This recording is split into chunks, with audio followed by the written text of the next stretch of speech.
오늘 소중한 교회에 와서 하나님의 말씀을 전할 수 있도록 기회를 허락하신 우리 하나님께 먼저 감사를 드리고, 또 담임 목사님이신 김기동 목사님께도 감사를 드립니다.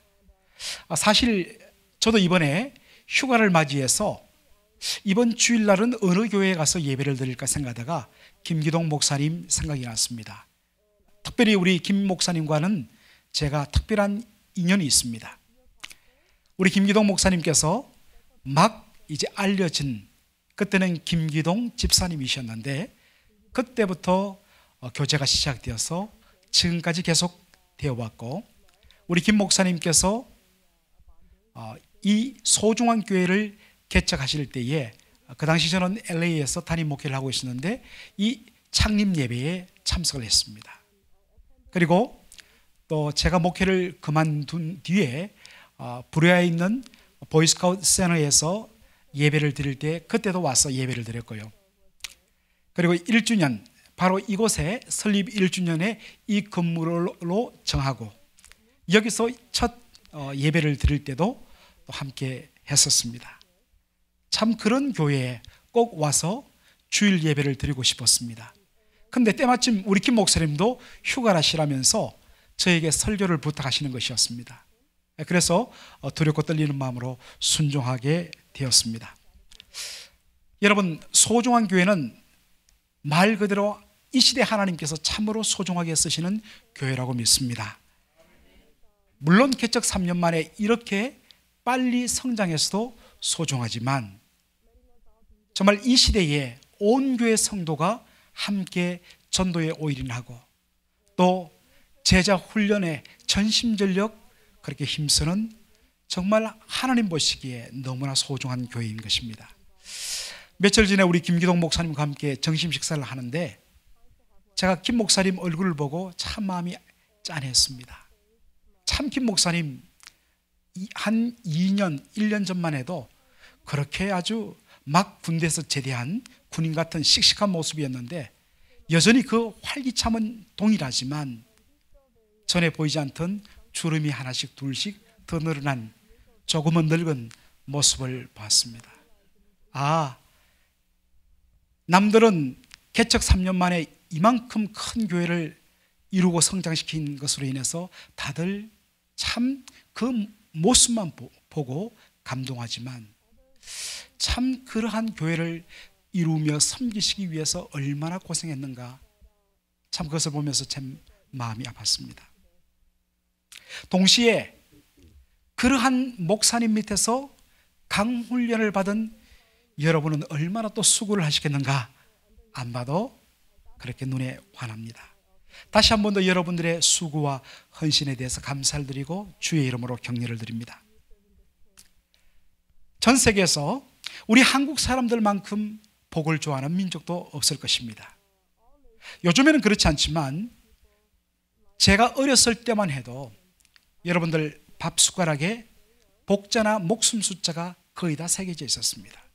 그리고 덮는 이부자리나 베개에도 꼭 복자가 수놓아져 있었습니다. 그리고 여러분들 새해 되면 뭐가 등장합니까? 복조리와 복주머니가 등장합니다. 우리 한국 사람들에게는 이름에도 복자를 많이 넣습니다. 여러분들 최진사 댁 셋째 딸과 결혼한 사람 누구죠? 칠복입니다. 7칠자 복복자. 그런데 여러분들 이 칠복이도 감히 명함을 내밀지 못할 이름이 있어요. 만복. 1만 만자 복복자. 제 형님 이름입니다. 진짜예요. 제 형님 이름이 만복입니다. 자, 이렇게 복을 좋아하는 우리 한국 사람들에게 오래전부터 내려놓은 오복이라는 것이 있습니다. 여러분들 오복하면 제일 먼저 뭐가 떠오릅니까? 바로 치아, 이빨이 떠오릅니다. 제가 이빨 했더니 치과 의사 선생님 집사님께서 저한테 항의를 하셨어요. 목사님, 치과 의사 앞에서 이빨은 예의가 없습니다. 치아라고 해야 맞습니다. 왜냐하면 한번 생각해 보십시오. 안과 의사 앞에서 눈깔이 하면 기분 좋겠습니까? 듣고 보니까 말이 맞아요. 그래서 제가 수정을 했습니다. 자, 여러분들 오복하면 뭐가 떠오릅니까? 예, 치아. 야, 정말 대단한 학습입니다. 자, 그런데 제가 나머지 또 다른 복들이 뭐가 있을까라고 찾아봤다가 새로운 것을 발견하고 놀랐습니다. 이 오복이라는 것은 중국의 상설한 책에서 나오는데 거기 보면 오복이 이렇게 되어 있습니다. 수, 부, 강령, 그리고 유호덕, 고종명, 이렇게 5가지입니다. 수란 것은 뭘까요? 목숨 숫자를 써서 장수를 합니다. 부란 것은 말 그대로 부자, 부유한 것을 말합니다. 강령은 건강한 것을 말해요. 유호덕은 근심 걱정 없이 평안하게 사는 것을 말합니다. 그리고 고종명은 늙을 때 병들지 않고 편안하게 늙다가 세상을 떠나는 것, 이것을 복이라고 이야기합니다. 자, 여러분들, 이 5가지가 오복인데 여기에 치아가 들어있습니까? 안 들어있습니까? 없습니다. 이게 어떻게 된 일일까요? 아마도 제 생각에는 치과의사협회가 이 방송에 로비를 한 것이 아닌가, 그렇게 생각합니다. 자, 오늘 성경 본문에도 복 이야기가 나옵니다. 자, 시편 32편 우리 1절로 2절을 다 같이 한 목소리로 읽겠습니다. 시작. 허물의 사함을 받고 자신의 죄가 가려진 자는 복이 있도다. 마음에 간사함이 없고 여호와께 정죄를 당하지 아니하는 자는 복이 있도다. 자, 1절을 보니까 어떤 사람이 복이 있다고 이야기하고 있습니까? 죄 사함을 받는 자가 복이 있다. 여러분, 왜 복 중에서 죄 사함을 받는 것이 복이라고 이야기할까요? 한번 생각해 보십시오. 아무리 장수하고 부유하게 살고 건강하게 살고 그리고 아무런 근심 걱정 없이 잘 산다고 할지라도 죄로 인해서 하나님과의 관계가 깨어지고 완전히 가로막혀 단절된다면 사실 남들 앞에는 잘 살고 남들 앞에는 건강한 것처럼 보일지 몰라도 자신의 영혼은 하나님과의 관계가 깨어짐으로 말미암아 그 마음속은 지금 지옥 같은 삶이 펼쳐지는 것입니다. 반면에 우리가 살다 보면 실패할 때도 있습니다. 사업에 어려움을 겪을 때도 있습니다. 건강을 잃어버릴 때도 있습니다. 이 가운데도 지금 사업에 어려움을 겪고 또 건강에 심히 어려움을 겪은 분들도 있고 그 가족들도 있을 것입니다. 고통스럽습니다, 분명히. 그렇지만 그럴지라도 그 심령 속에 하나님과의 관계가 은혜롭게 회복된 가운데 살아간다면 그 속에는 이미 천국이 임한 줄로 믿습니다. 자, 여러분들, 시편 32편은 누가 썼을까요? 보니까 다윗의 시라고 되어 있습니다. 특별히 이 시편 32편은 시편 51편과 더불어 다윗이 밧세바를 범하고 나서 바로 그녀의 남편인 우리아를, 이 사건을 덮기 위해서 교묘하게 죽인 후에 선지자 나단의 책망을 받고서 회개한 가운데 선시라, 그렇게 우리가 알고 있습니다. 자, 그러한 배경에서 죄 사함을 받은 것이 복이라고 이야기하고 있습니다. 그런데 2절에 보니까 또 한 가지 복을 이야기하고 있습니다. 마음에 간사가 없는 자가 복이 있다, 이렇게 이야기합니다. 여러분, 여기에 간사함이 없는 자가 복이 있다고 이야기했는데 여러분 생각하는 간사함이란 무엇입니까? 우리가 보통 사람이 간사하다면 간에 붙었다, 썰게 붙었다, 이렇게 왔다 갔다 하는 이러한 것을 우리는 간사라고 이야기합니다.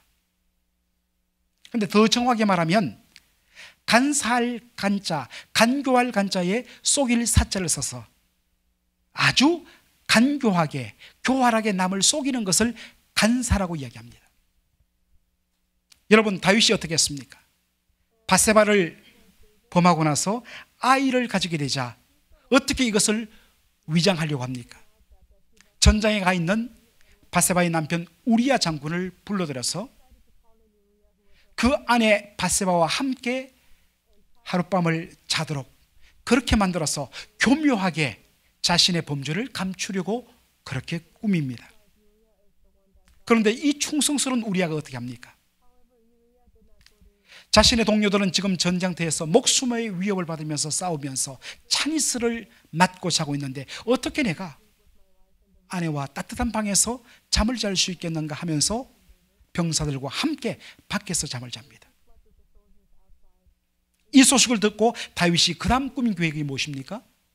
편지를 총사령관 요압에게 보내서 이 우리아를 가장 격렬한 전선 한가운데로 밀어넣고 철수해라. 그래서 화살을 맞고 죽게 만듭니다.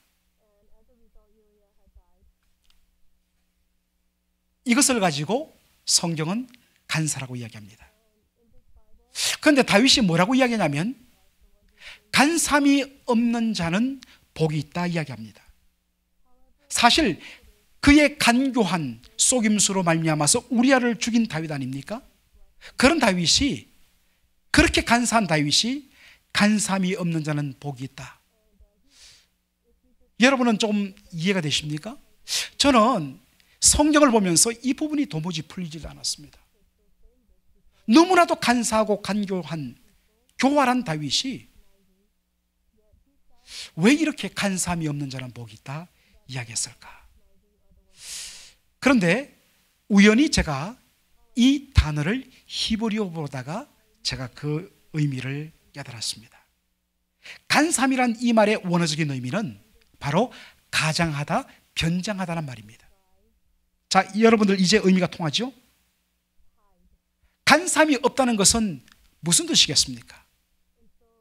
가장함이 없이, 변장하지 않음 없이 있는 모습 그대로, 범죄한 모습 그대로 하나님 앞에 나가 자신의 모습을 열어 보이는 것, 감추지 않는 것, 숨기지 않는 것, 이것을 간삼이 없다고 말합니다. 죄로 더러워지고 얼룩진 모습 그대로 하나님 앞에 나가는 것, 이게 간삼이 없는 겁니다.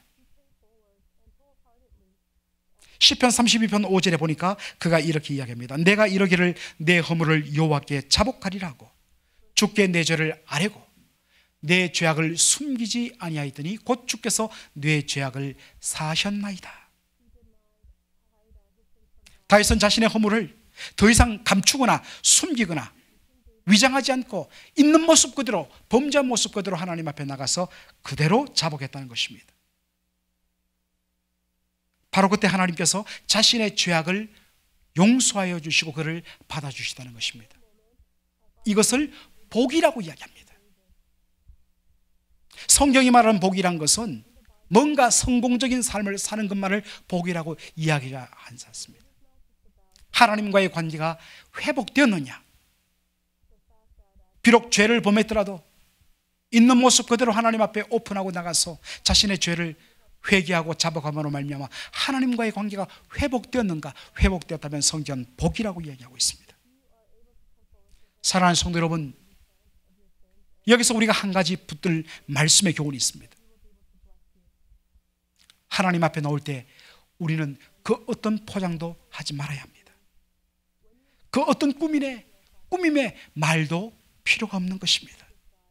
하나님이 원하시는 것은 우리의 있는 모습 그대로 원하는 것입니다. 여러분들 조금 있다가 우리가 부르겠습니다만 찬송가 가사처럼 내 모습 이대로 주 받아 주옵소서. 이게 최고의 고백입니다. 여러분들 경건함을 종종 오해하는 분들이 있습니다. 저희 어릴 때만 해도 교회 목사님이나 장로님들은 굉장하게 거룩하고 경건하게 보였습니다. 특별히 그분들은 아주 이렇게 기름을 바르시고 깨끗하게 빛으로 이 가르마를 타시고 항상 양복, 검은 양복에, 그때 왜 그렇게 장례식도 없는데 검은 넥타이를 메고, 그리고 여기에 바로 반짝반짝 빛나는 십자가 배지를 항상 이렇게 꽂고, 그리고 성경도 아주 두툼한 큼직한 성경을 이렇게 가슴에 갖다 딱 대고 걸음도 천천히 걸으면서 목소리를 쫙 깔며 할렐루야. 굉장히 그때는 참 그것이 멋있어 보였습니다.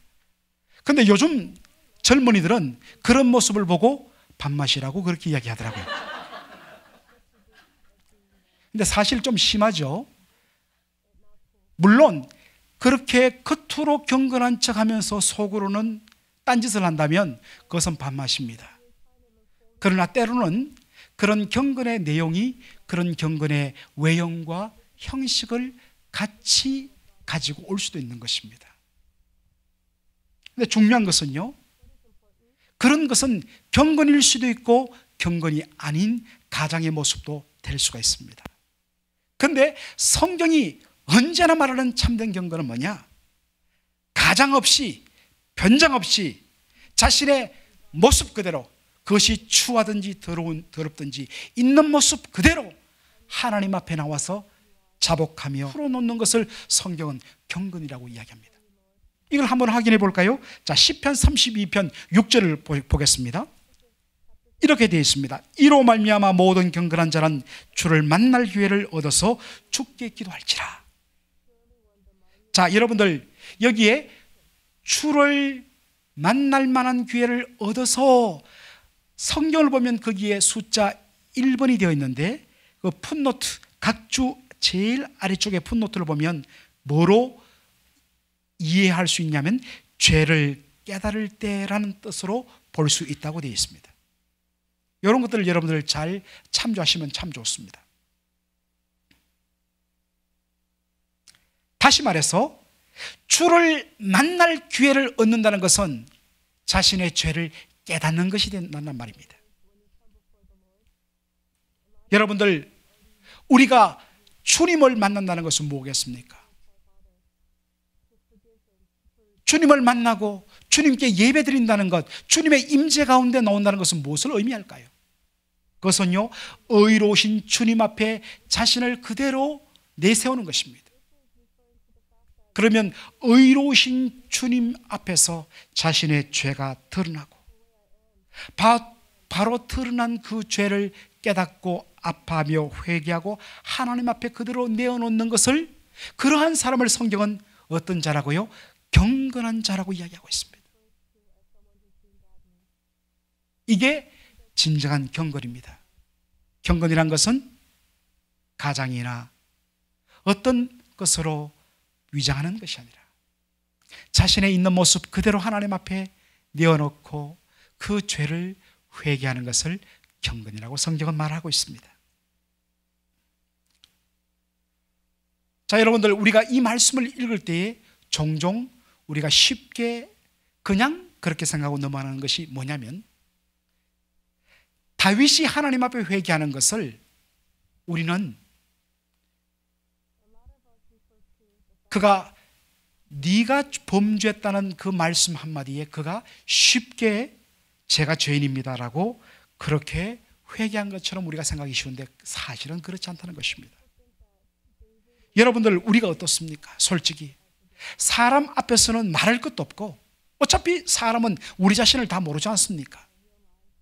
사람 앞에서는 말할 것도 없고 하나님 앞에서도 자기를 위장하고 감추고 뭔가 좀 더 경건해 한 것처럼 그렇게 하나님 앞에서도 우리를 위장하고 가장하려는 것이 죄악된 죄성을 가진 우리 인생의 모습입니다. 심지어 말씀을 읽을 때나 강단에서 선포된 말씀을 통해서 우리의 죄가 적나라하게 지적됨에도 불구하고 아파하고 회개하려 하지 않고 각종 핑계를 대면서 버티기를 시도하는 것이 어떤 의미에서는 바로 저와 여러분의 모습이 아닌가요? 우리는 성경에 나오는 그러한 인물들에 대하여서 종종 오해하는 경우가 있습니다. 저분들은 우리와 다르다. 한번 다시 볼까요? 시편 32편 3절을 보겠습니다. 내가 입을 열지 아니할 때에 종일 신음함으로 내 뼈가 쇠하였도다. 다윗이 얼마나 하나님 앞에서 버티면서 회개하지 않았냐면 종일 고통으로 신음하고 자신의 뼈가 쇠하도록 입을 열어 자기 죄를 인정하지 않았다는 것입니다. 입을 열지 않았다는 이 말을 영어성으로 보면 keep silent라고 되어 있습니다. 요즘 말로 표현하면 묵비권입니다. 자신의 죄악의 증거가 명백하게 드러나는데도 불구하고, 더 이상 부인하기 힘든데도 불구하고 끝까지 입을 다물고 잡아떼고 버티는 것입니다. 여러분, 이것이 누구의 모습이라고요? 우리와는 다른 경건한 인물의 모델로 생각하는 다윗의 모습입니다. 여러분, 회개는요, 저절로 막 일어나는 것 아닙니다. 도리어 엄밀하게 말해서 죄성을 가진 우리는 회개하는 것이 얼마나 힘든지 모릅니다. 얼마나 고집을 부리는지 모릅니다. 혹여 여러분들 자신의 범한 죄에 대해서 말씀을 들을 때마다 또 기도 가운데 성령께서 그 마음에 찔림을 주셔서 아파하고 통회하면서 회개하는 그런 마음들이 일어난다면 여러분들 정말 복된 것입니다. 그게 여러분들 경건하고 그게 은혜 받은 자입니다. 어차피 우리는 살다가 넘어지고 쓰러지고 범죄하지 않습니까? 생각으로도 범죄하고 우리의 또 계획으로도 범죄하고 우리의 손과 발로 범죄하지 않습니까?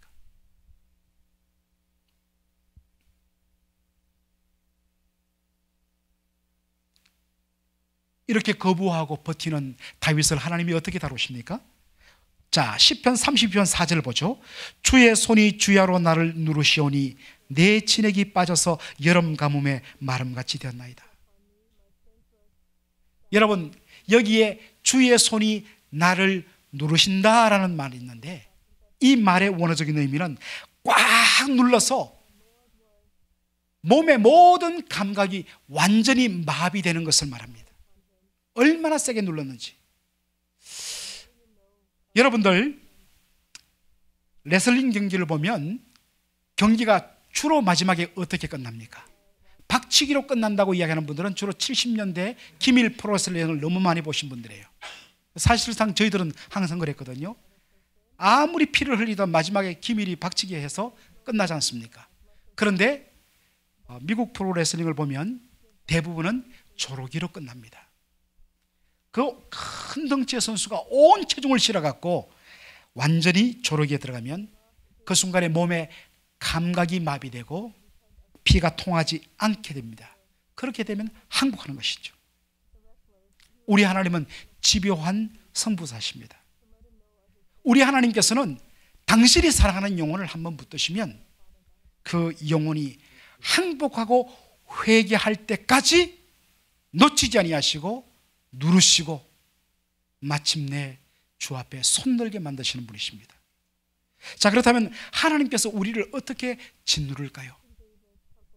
하나님 앞에 항복하지 않고는, 회개하지 않고는, 하나님의 은혜의 보좌 앞으로 나가지 않고는 구원받은 자가 견딜 수 없도록 누르시는 하나님의 방법은 무엇일까요?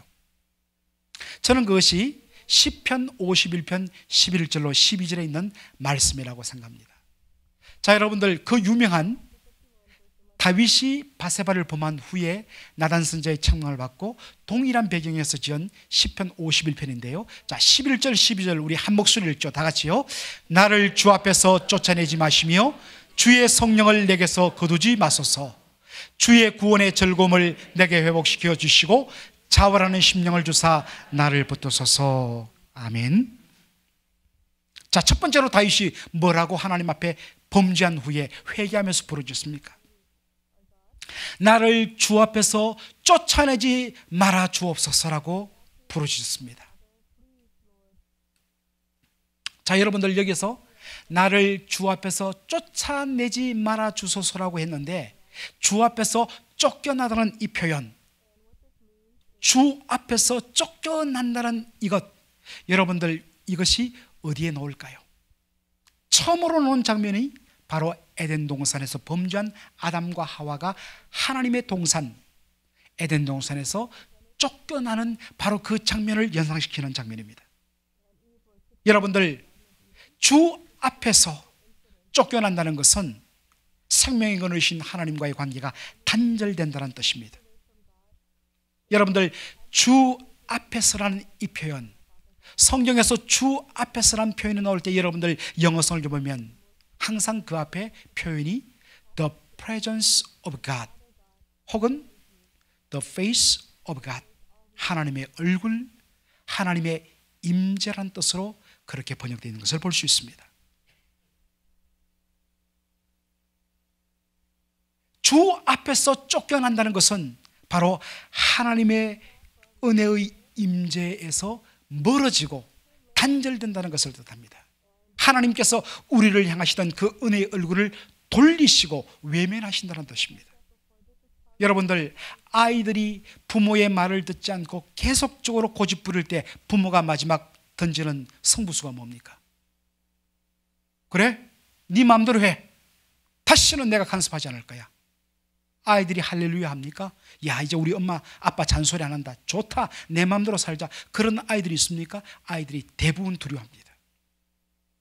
그렇게도 말 들으라 잔소리해도 말 듣지 않던 아이가 네 마음대로 해라고 버려두고 내가 외면하겠다고 이야기하면 그때부터 두려워합니다. 성도에게 최고의 무서운 것은 바로 주 앞에서 쫓겨나는 것, 곧 주의 임재가 단절되는 것입니다. 아무리 예배를 드리고 아무리 찬양하고 아무리 많은 헌물을 바친다 할지라도 그 속에 하나님의 임재가 전혀 경험되지 못하는 것입니다.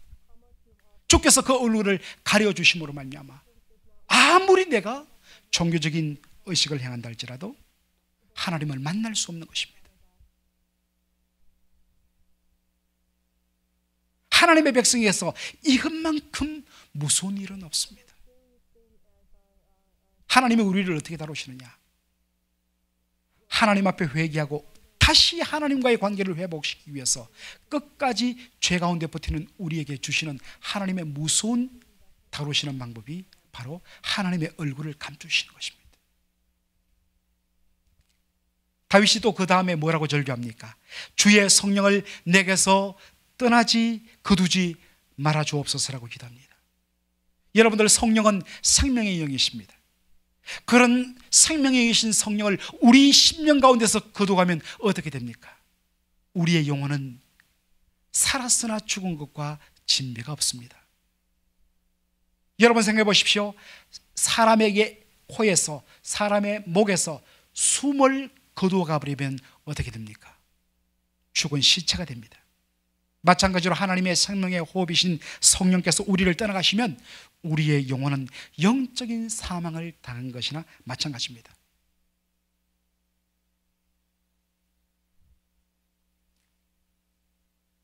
성령과 더불어서 성령이 우리 안에 거하심으로 말미암아 은혜 충만하며 생명의 그 활력을 느끼던 우리가 마치 성령께서 우리를 떠난 것처럼 역사하지 아니하시면 그것만큼 답답하고 괴로운 것이 없는 것이 성도의 삶입니다.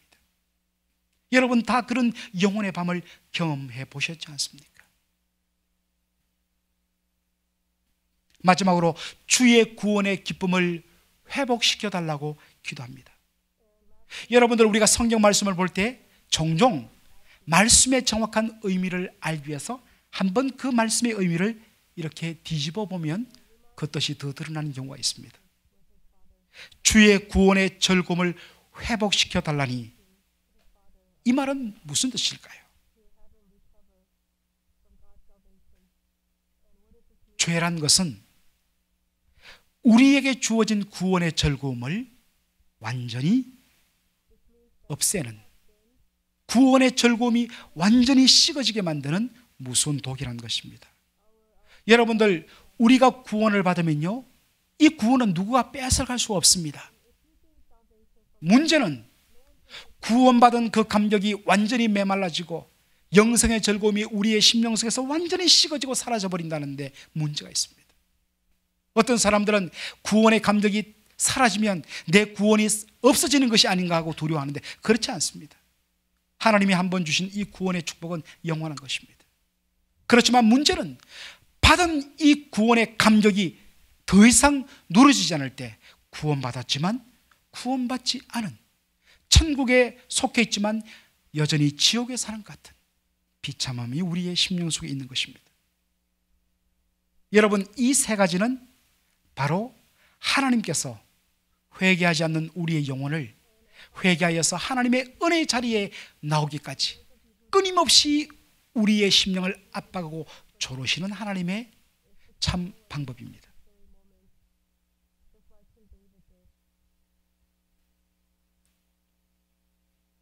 여러분들, 만일 하나님께서 우리를 그냥 포기해 버리신다면 우리는 영원히 하나님의 임재를 잃게 되고 우리의 영혼의 호흡을 단절받게 되며 구원의 감격을 완전히 소실하게 됩니다. 그런데 하나님이 우리를 그렇게 내버려 두시냐? 그렇지 않다는 것입니다.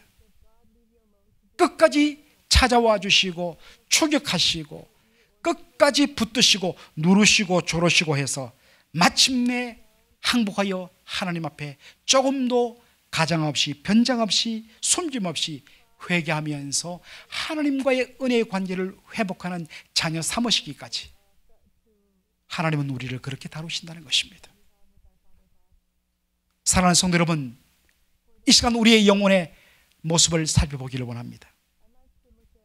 저와 여러분이 지금 예배를 드리고 있습니다마는 여러분들 예배 가운데 마땅히 있어야 할 하나님의 영광의 임재가 사라져서 형식적인 예배로 끝나고 예배드리는 감격이 사라져 버리는 그러한 여러분의 요즘의 삶은 아닌지요?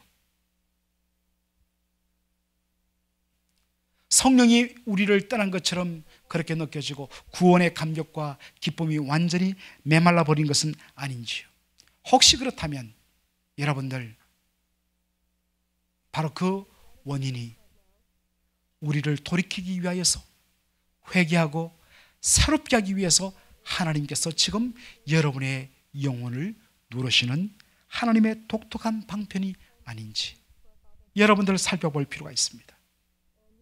그러나 여러분, 그러한 일이 있을 때 여러분들 확신해야 할 것은 이것입니다.